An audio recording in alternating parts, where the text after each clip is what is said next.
Saluditos Telecine de Podcast. Hubo un fuerte enfrentamiento en la oficina oval entre Donald Trump, presidente Zelenskyy y J.D. Vance. Donald Trump le bajó bien pesado y el presidente Zelenskyy sale un poquito guapo. Chécate esto. People in your military, and do you think that it's respectful to come to the Oval Office of the United States of America and attack the administration that is trying to prevent the destruction of your country? A lot of questions. Let's start from the beginning. Sure. First of all, during the war, everybody has problems. Even you, but you have nice ocean and don't feel now, but you will feel it in the future. God bless. You don't know that. God bless. God bless. You will not have war. Don't tell us what we're going to feel. We're trying to solve a problem. Don't tell us what we're going to feel. I'm not telling you. Because you're in no position to dictate that. Remember this. You're in no position to dictate what we're going to feel. We're going to feel very good. You will feel influence. We're going to feel very good and very strong. You will feel influence. You're right now not in a very good position. You've allowed yourself to be in a very bad position, and he happens to be right about it. From the very beginning of the war. You're not in a good position. You don't have the cards right now. With us, you start having cards. Right now, you don't. You're playing cards. You're playing cards. You're gambling with the lives of millions of people. You're gambling with World War III. You're gambling with World War III. And what you're doing is very disrespectful to the country, this country. That's back to you, far more than a lot of people said they should have. If you didn't have our military equipment, this war would have been over in 2 weeks. In 3 days, I heard it from Putin. In 3 days, this is something maybe new. Less. In 2 weeks, of course, yes. It's going to be a very hard thing to do business like this. I tell you, just say thank you. Said a lot of except that there are disagreements, and let's go litigate those disagreements rather than trying to fight it out in the American media when you're wrong.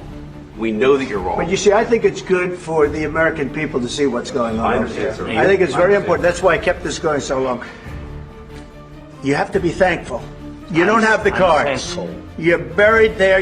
Your people are dying. You're running low on soldiers. Listen, you're running low on soldiers.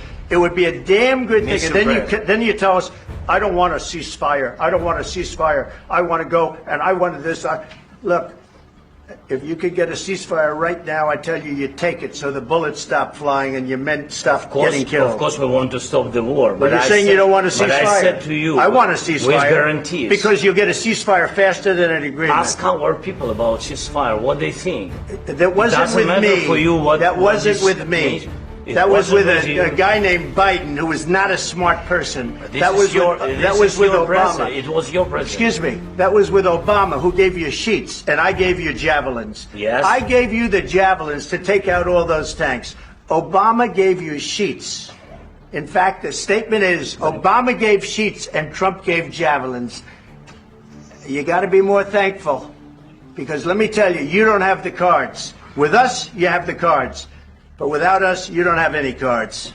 I don't know. They broke it with Biden because Biden, they didn't respect him. They didn't respect Obama. They respect me. Let me tell you, Putin went through a hell of a lot with me. He went through a phony witch hunt where they used him and Russia. You ever hear of that deal? That was a phony Hunter Biden, Joe Biden scam. Hillary Clinton, Shifty Adam Schiff. It was a Democrat scam. And he had to go through that. And he did go through it. We didn't end up in a war. And he went through it. He was accused of all that stuff. He had nothing to do with it. It came out of Hunter Biden's bathroom. It came out of Hunter Biden's bedroom. It was disgusting.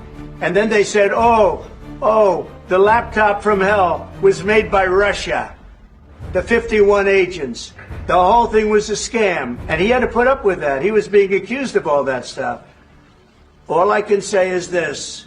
He might have broken deals with Obama and Bush, and he might have broken them with Biden. He did, maybe. Maybe he didn't. I don't know what happened. But he didn't break them with me.